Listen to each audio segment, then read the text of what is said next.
Laudetur Jesus Christus, Semper Laudetur. Mes frères et sœurs, nous vous parlerons aujourd'hui des causes de la tristesse. La tristesse est une maladie spirituelle qui vide progressivement l'âme de toutes ses forces lorsqu'elle se laisse déprimer par le mal qui s'impose à elle.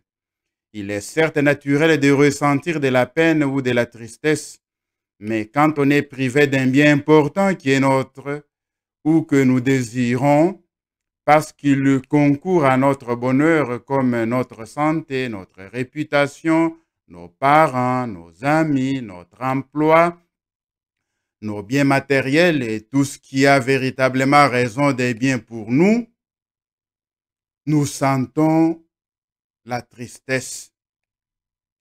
Tout ce qui contrarie notre volonté dans la recherche de son bien ou de son attachement au bien est la cause d'une tristesse naturelle.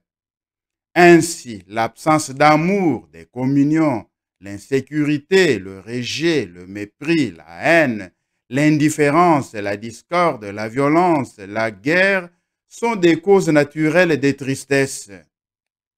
De même, les espoirs déçus, les échecs, les délais d'un bien désiré et aussi la peur, l'anxiété devant le mal à venir que l'imagination représente comme présent. Et aussi le doute, l'incertitude et la confusion dans la pensée qui contrarient la soif de vérité dans l'intelligence.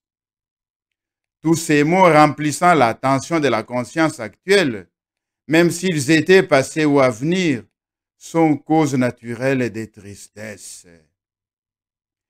Il n'y a maladie spirituelle que lorsque la volonté se laisse dominer ou abattre par l'un ou l'autre de ces maux, en raison d'une déficience des vertus morales, des patiences et des forces, et par-dessus tout des vertus surnaturelles de foi, d'espérance et de charité. Les mots passés, présents et à venir, faisant l'objet d'une appréhension actuelle par l'imagination et l'intelligence, mettent à dure épreuve les vertus par lesquelles nous pouvons les surmonter moralement et spirituellement.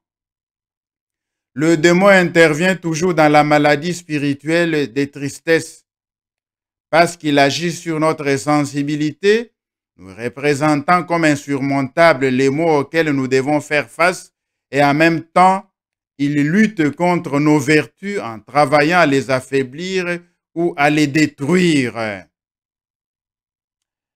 Il tâche de communiquer à l'âme non suffisamment pourvu de l'énergie des vertus, sa propre tristesse qui accompagne toujours le triomphe du mal dans un être spirituel fait pour le bien. Quels sont les effets du mal de la tristesse?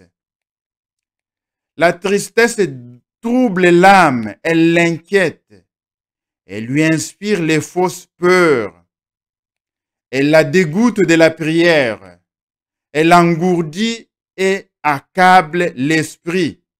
Elle est une ennemie sournoise de l'intelligence en lui fermant la voie du discernement et en l'empêchant de porter un jugement objectif sur la réalité. La tristesse gêne la liberté de la volonté lorsqu'il s'agit de faire des choix, de prendre des résolutions et de s'engager dans une action positive. La tristesse éteint le courage, ruine les forces vives de l'âme, qu'elle plonge finalement dans une extrême faiblesse.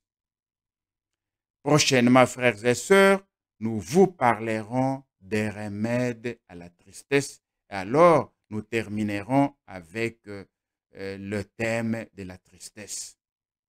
Ne manquez pas au rendez-vous.